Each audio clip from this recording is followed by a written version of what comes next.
Hey everyone, and welcome to Business Boutique. I'm Christy Wright, and today I have some encouragement for you. Now, this idea comes from a recent experience I had.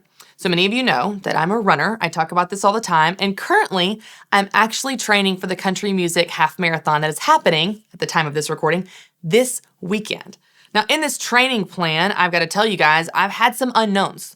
There have been some variables like, I don't know, I'm pregnant with my third baby. Is this possible? Can my body do this? How will I feel?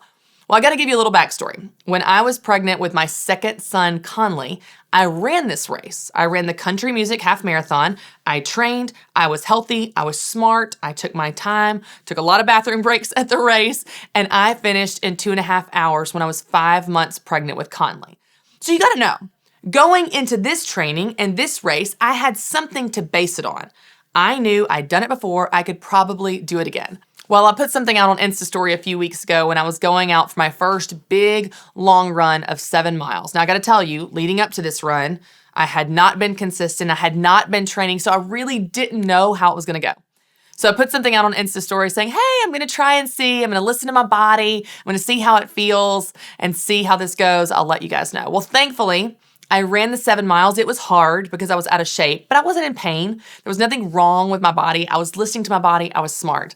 But what was so fascinating was not what I put out on Insta Story or even how the 7-mile run went. What was interesting to me were the responses that I got. I got tons and tons of responses, and they tended to fall in one of two camps. On the one hand, there were so many responses that were like, yes, do it. I ran in pregnancy. That's so inspiring. You can do it. I ran all the way through my pregnancies. I was healthy. I ran marathons. I ran 5Ks. You can do it. Go for it. Go after it. Keep training. You got this. That was one camp. That was one type of response that I got from lots of people. Well, then there was the other camp. I got lots of responses from other people that said, don't do it, turn back now, listen to your body, be smart, it's not worth it, you're gonna harm yourself or your baby. I tried running during pregnancy and I went into preterm labor. I tried running during pregnancy and, I hurt my hamstring. I tried running in pregnancy and it didn't work for me. Don't do it. Now, what was so interesting about these responses, these two polar opposite type of responses, made me realize one thing.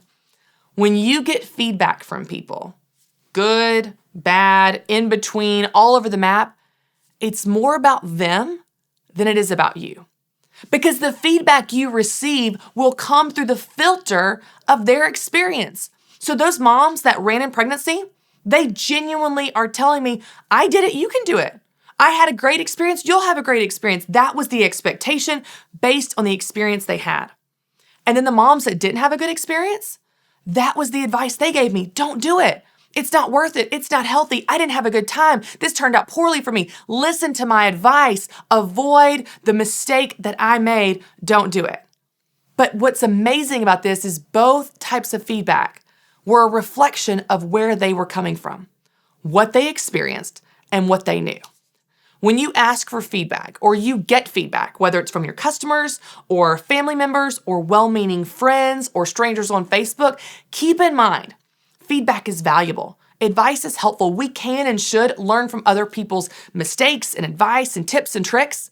But always keep in mind, it's going through the filter of their experience.